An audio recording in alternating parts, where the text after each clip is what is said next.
the whole rap scene and things like that in Australia has just taken off. And today, what we have is we've got a very special guest here. We've got Crook, epic rapper in the Australian scene. Crook, over to you. Introduce what's good, man. How's life treating you, and what's going on? Oh, what's happening, man? KiD CROOK from Australia. I'm from Perth. Fair bit going on. Life's treating me all right. I've been staying out of jail. I've been staying out of trouble. So that's major for me. That's big for me as well. Trying to stay off the street and stay with my family and show them the right way. So yeah, actually, yeah, lots going on and life's treating me good actually. That's awesome, Crook. That's awesome. So the rap scene and hip hop scene is really ramping up here. You're getting big. I think I'm hearing your not your name across the place is starting to blow up, which is like super exciting. And thanks so much Yeah, for being man. on the Yeah, Beats the yeah. Rap On podcast. We're super stoked about that. So maybe we can just start off with people trying to get to know you a bit. So what's the first thing you think that people should know about you that they don't know already? Well, the first one is, like I said, I'm from Australia, but I've actually got Hispanic background. So my parents, they're from South America. So yeah, we've lived in Australia a long time, long time. I grew up here. And yeah, a lot of people don't know that about me. A lot of people think I'm indigenous, so the way I talk as well, I grew up with them. So, but yeah, going back to the music, I've been rapping for a long time, but since being in and out of jail, in the streets, getting into trouble, I never really got to release my stuff out. So now I'm putting the consistency in and putting that work in. When people who aren't from Australia think about Australia, they think about all the kangaroos and stuff like that. Do you have many kangaroos over your? Tell them a little bit about that. Like, what's going on there? Oh, well, we got kangaroos, but it's not like you just see them randomly jumping around the streets and in between cars and that. Like it's in the bush, so you kind of have to go out of your way to see kangaroos. You know what I mean? Certain areas they Yep. might jump out onto the road, but to be honest, it's very rare, man. It's really rare. So it's not like these massive kangaroos that you see on YouTube, like the people Oh, there's some big watching motherfuckers. this from all over the world. There's some big Um, you know, motherfuckers out there, yeah. Yeah, they give you a fight. They'll fight you straight up. They'll fight you. We've seen some of those on, I don't know whether, interested to hear it. Just smash the like button, drop some comments down there. If you guys have been in a fight with a kangaroo or seen a kangaroo, that would be interesting. So just coming back to the music and you, so, Cook, if you can take us back a little bit and kind of run us through, what was your first experience with music? And when did you first get into all of this stuff? Oh, a long time ago. I'm 35 now. So I first started rapping with my brother. I started getting into music. We started beatboxing. We kind of went through the five elements like the beatboxing, the graffiti, the breakdancing, MCing, and the DJing. So we first started rapping when we was I must have been about 10 when I first started rapping. But I used to rap Yeah, wow. like music I used to listen to. I used to memorize the verses off that and then rap that. So that's how I started. And then off that, I learned how to write a bit and then got my own flow, got my own techniques. And yeah, man. So yeah, since I was 10, so that's a good 25 years. When you go into this, at some point you think, you know what, this is more than a hobby. This is kind of like what I am, what I want to give to the world. Did you have that experience? Tell us about that. Yeah, man. Because where I'm from, like the hip hop it's big, but there's not platforms here to push the music out. So I've always wanted to do rap and then from there eventually build something to help other people that's been in my position that's never really had to check the help to push your music out. So that's a bit of a struggle being from where I'm from, and anyone that's from here will tell you that. Like they don't even play hip hop on the radio and stuff. So you know what I mean? So that's kind of what made me want to do what I want to do. So I can like put a footprint out there. But yeah, man. And how old were you when you realized that, like, you know what, this is not a hobby. This is like me. This is what I want to do. From 10, I'd probably say about 15, 14. That's when I took it a bit Oh wow! serious So and you knew started really taking it a bit early. more serious. And then when I was about 17, that's when I started like landing a few gigs and meeting more people. And to me, the scene was big. I felt like I was big in the scene back then. You know what I mean? There was a bit more going on back then with the scene. And then I went to jail, and then that scene was disappeared. So yeah, man. Tell us about that scene. Like, tell us about those formative years. What were some of the awesome things that you were putting down? I had a mate. He was running a studio called Galactic Studio. It was in Burswood, right next to the casino. So it was a pretty busy area.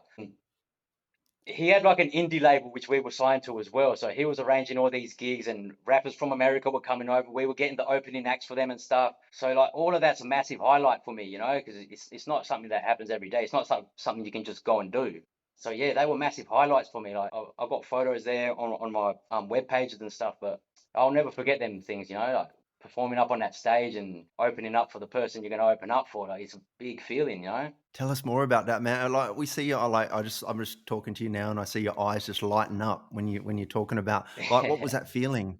Oh, the feeling was amazing. It was the best. I'm telling you now, it was the best. Because like I said, when I got out of jail, that wasn't there anymore. So it was like from being at a peak and then starting from down here again.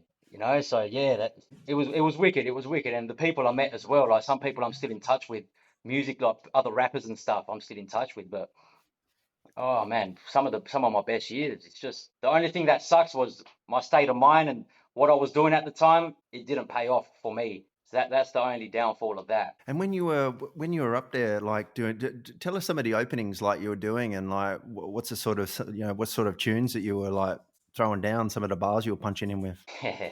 I had some. My style was dark. My style was dark, gritty, street. I like to rap about what actually happens in Perth. Like not many people do that. I like to actually rap about where I'm from and what I've done and what I've seen and what I've gone through, you know. So yeah, one of the big ones was Snack the Ripper. He's a Canadian rapper, and he was pretty much new in the scene. And they toured with Onyx. He toured with Onyx, which they're legends, Oh you yeah. know. So fuck that. I think it was a 30-minute set I did. That was pretty big. And even after that, jumping back into the crowd and having people coming up to me like that, I felt like a superstar. You know, it was best. It was the best. So good. What preparation did you do? Like when you kind of do that, I don't know. I would be scared shitless, to be honest. Like I'm not like you guys. I don't know how you guys do this magic. Like what's the preparation that you kind of go through before something like that? Me, I like to like prepare by myself. I like to isolate myself, memorize all my lyrics, rap in the mirror, rap on the camera, record myself, look at my movements, and then learn off myself instead of watching someone else and learning off them. You know what I mean? I like to learn off myself. So that's my preparation stage. When I get lyrics or write my lyrics, I like to memorize them within. As soon as it's done, it's memorized. As soon as I don't like reading off lyrics, reading off pages and stuff. So yeah, man. Do you have like a ritual you do before you get on there? Like some people go, they do things, wear the same Pray, undies. I don't man. know. Pray to him. Yeah, yeah, Pray to him. yeah, Yeah. yeah. Nice. Yeah. No, it's a good. I mean, if you've got something to do, that's a good one to do.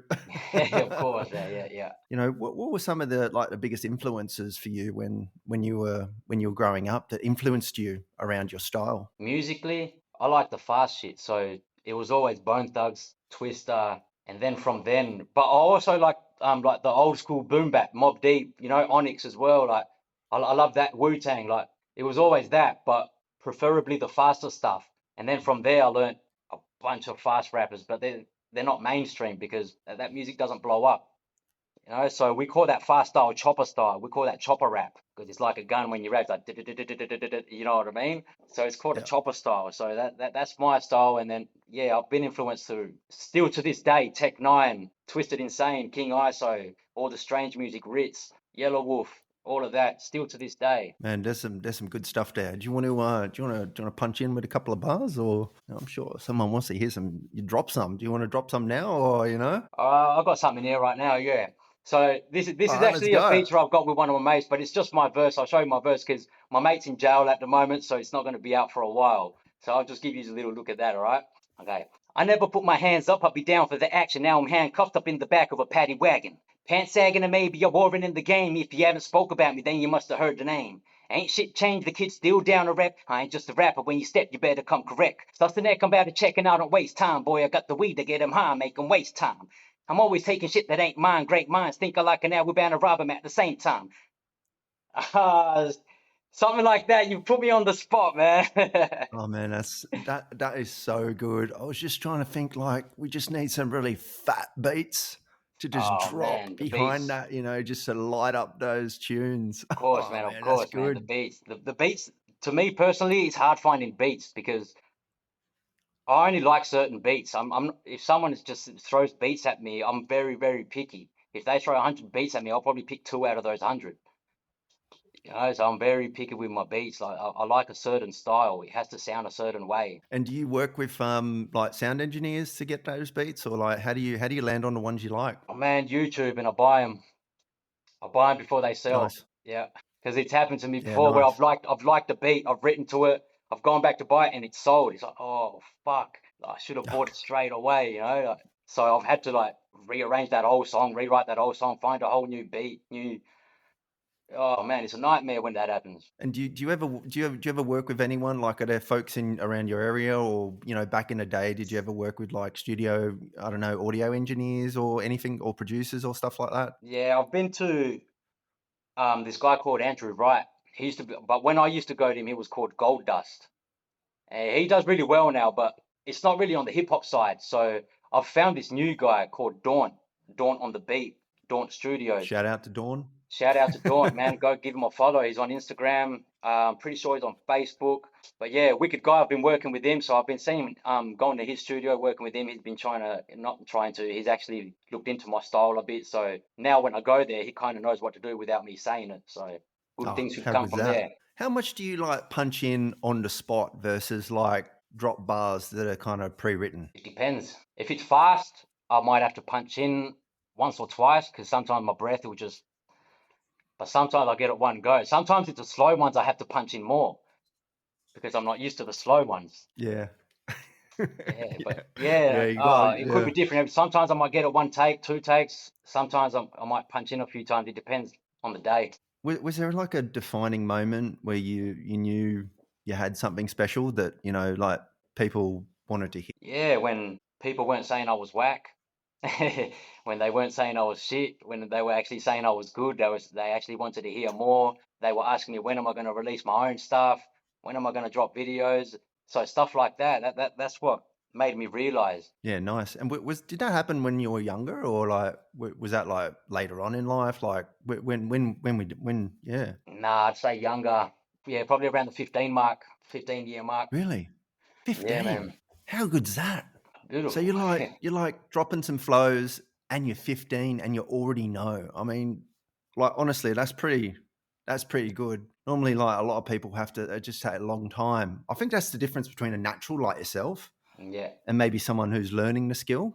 yeah, Do you think? yeah, of course, of course. And a lot of people that I grew up with that were rapping from back then, they're not rapping to this day because it's hard here. Like I was saying, like you get so far, and you know you're not gonna get.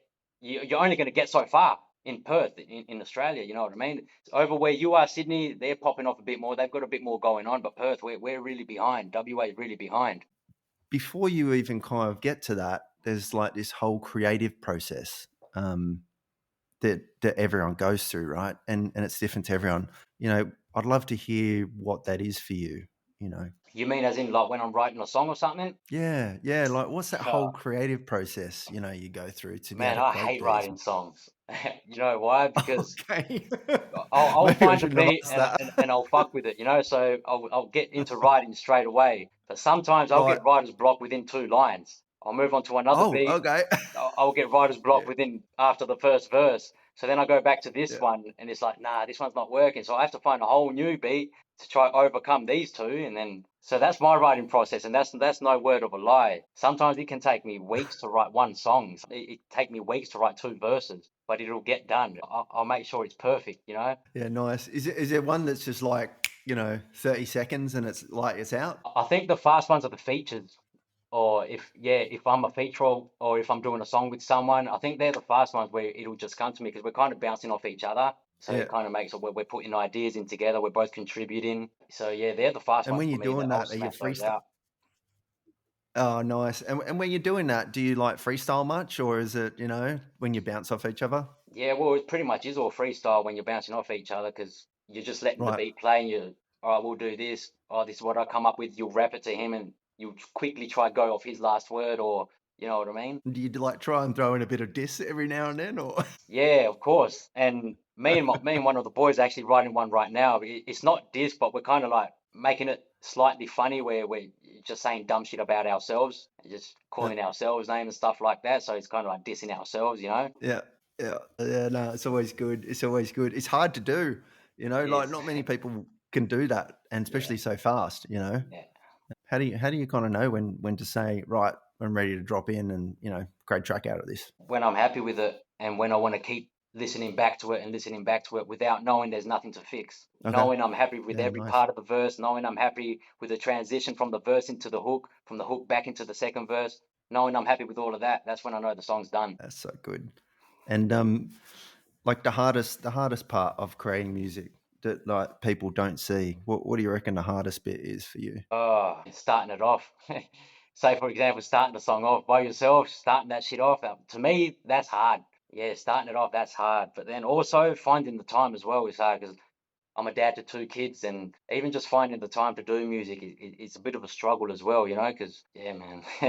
There seems to be like a lot of lessons that you learn real quick that hurt. What do you reckon some of the biggest ones are that you've learned in being in the music industry? Fuck, not everyone's your friend. Not everyone's your friend, man. Not everyone wants your best interest as well. So those two, they're the only biggest ones. I don't think there's nothing else above that. Yeah, right. And like, has stuff happened to you through that, or? Not necessarily, but I've seen it. I've seen it done to people, and it hasn't happened to me. Like it's come close to, but I'm a bit too smart for that.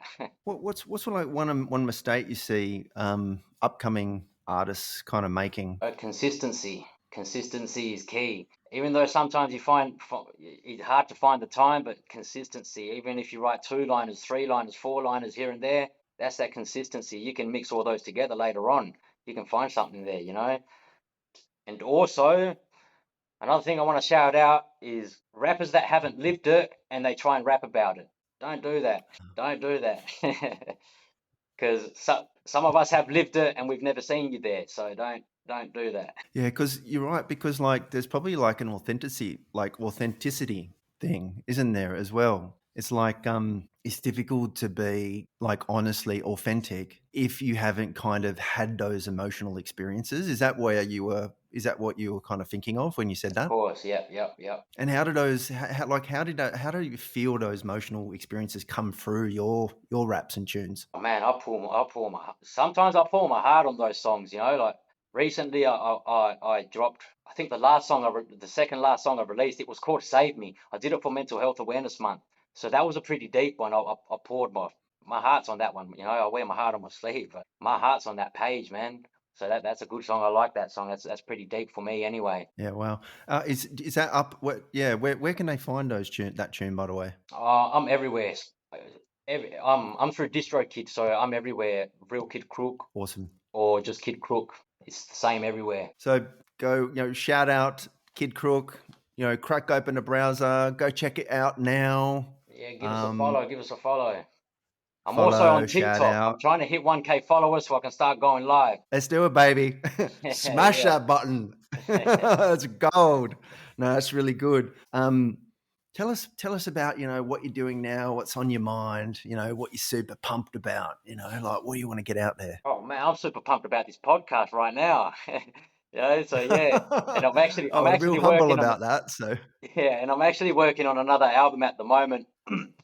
It's almost ready to drop. I'm just waiting on a few features and just get mixed and mastered. But it's actually a 10-track album. I'm going to drop that probably in the next month or so. I've got another EP mixtape I'm going to drop, but it's actually an old one of my older stuff. So okay, that's called Dead Records. I'm going to release that. That's Dead a collab with Records. me and What a my cool brother. So name. that's actually dope, dope. Like that's dope. That one. It's still got a new sound, even though it's old. It's still got that fresh sound that can blend in with today's sound. Tell us more about this one that's dropping. You don't have to tell us everything, but use this platform because it will go on all the other platforms. Yeah, of course. Use So this platform for actually, a bit more. my last EP, it was called the Bad Guy EP. I only uploaded that 2 months ago, I think. That's a 6-track EP. The funny thing about that, I wrote all those songs in jail to no beat. And then when I got out of jail, I Oh had to wow! find the beats. So that was Oh a wow! massive challenge, and it ended up working. I ended up finding the perfect beats for all these songs, and it ended up working like really, really good. So, but anyway, this next album I'm dropping is actually a 10-track album, not a little EP. It's going to be an album, mad features on there. Like I love putting people on. I don't like just having the shine. If I know talent, they're getting put on as well. So that one's going to be called Carte Blanche. Carte Blanche means like freedom, free to say anything you want, free to do anything you want, because that's how I'm feeling right now. I feel like I've broken the chains. I've gotten that weight off my shoulder. So this name is perfect for that album. Yeah, like I said, it should be here within a month or two. Keep a lookout for that one. It'll be everywhere. Like I said, DistroKid. So every streaming platform you can think of, it's going to be on that. So what are you going to do? Are you having a bit of a launch party or something like that? I mean, so first of all, after it drops, we're definitely going to do another interview if that's all right, because I want to hear all about it. And I think actually, if everyone can also check the BeatsToRapOn website, because Crook will be on now. You can check him out as a featured artist. He'll be just hit the homepage there. You can see him there, and then go to his profile. So tell us a little bit about the launch party. Is there, you're having a launch party somewhere? Is there somewhere you can send your fans? What we're doing for that? So I don't have a launch party organized, but I do want to do one. I'm actually getting my foot back in through the door, doing gigs and whatnot. I've actually spoken to a guy who does gigs, so I'm trying to link up with him and get my foot back in, get my name back out there properly, and yeah, get on stage and fuck, I'll rock that shit. I will honestly rock that Blow stage, it up. man. Yeah. So have you got many people? Is it just you in there, or did you bring some other rappers in there? Or tell us a little bit about, like, what are we going to expect? Oh, yeah, there's going to be mad rappers on there. One of my boys that just got out of jail, he's going to be on there. There's going to be a few international features on there. The Spanish guy, he's viral on Facebook at the moment. He's not like a rapper or anything on the radio stations. He's just a viral rapper on Instagram and stuff. So I'm going to get him as a feature, which is fucking mad. My last EP had Seuss Mace on there. I don't know if you've heard of him. He's from Kansas. He's viral at the moment. He's doing big things. So yeah, I like to get my name out there. I like to do it properly. I like to put the OGs on, you know what I mean? Yeah, absolutely. Is there any shout outs that you want to do to any of your boys? Sorry, I want to shout out my boy Diggy Dialect, doing big things as well in Perth, Australia. He's from Guam. He's living in Australia. Should check out our songs together. We absolutely flip shit fast as fuck. He's got a mad style. I'm trying to push him to do more shit than he can do at the moment. I want to shout out my other boy, Dodgy Wodgy, Simsy. I'm trying to put him on, trying to get him up in the scene. He's the one that just got out of jail recently. I want to shout out my brother. Go give him a follow. Tattoo artist out of Perth, Australia. The best in my eyes. Don't go anywhere else, get your tattoos. Go to Chris, my brother, Cartel Renaissance at Leaderville. Yeah. Did you have anything else on your mind that you wanted to maybe talk about? Oh, man. I got something, but I can't talk about it because it's something I'm working towards. So it's going to be... We're all on the edge of our seat now, Crook. It is going to be massive. But actually, I can shout out one more person, Gary Griffith. He's starting up a podcast. It's called The Sober Truth. It's for recovering addicts that have been through the system, been through the streets, been homeless, been through the struggles, been through all of that, foster homes, everything, all of that. So keep a lookout for that one. That's coming up on TikTok and Instagram. The Cold Truth, not The Sober Truth, The Cold Truth by Gary Griffith. So go give him a follow, and that's going to pop off. That's going to be massive, that one. Gary Griffith, everyone. Go check that out. Gary Griffith, check it out. The Cold Truth. It'll be available in about a week or so. Go check it out. Details down in the description. Also smash that like button, and also make sure you check out Crook. It is going to blow up. It is going to be for sure huge. That is awesome. Now, is there particular platforms that people can find you on? I know we said there's a few out here. Do you have a Facebook? Do you have a TikTok? What is your TikTok? What is your Facebook? What are you doing? How are you ramping it up? What do you want the fans to know? All right, Facebook. That's probably my biggest one at the moment. That's probably the one that blows up at the moment, my Facebook. At The Real KiD CROOK on Facebook, Instagram at The Real KiD CROOK, TikTok at The Real KiD CROOK, Spotify the same, YouTube the same. They're probably the main ones I use. Yeah, but Facebook, Instagram, and TikTok, the main ones I use. Like I said, I'm trying to get to 1K followers on TikTok so I can start going live. I'll start interacting with everyone that wants to interact with me. I interact with all the comments. If you leave comments, I interact with everybody. I'm not funny like that. I'll talk to everyone. If you message me, I'll message you back. Boom. You've heard it here first on the BeatsToRapOn platform, baby, where we are becoming the ecosystem to blow this whole culture up. So that's it. That's for BeatsToRapOn this time. Crook, any last comments before we wrap it up? Man, I appreciate it, man. It's all love. I appreciate that big time. I had a great time. It was nice meeting you as well. And I look forward to working with you more. That's awesome, Crook. Thanks very much. And we'll catch you guys later.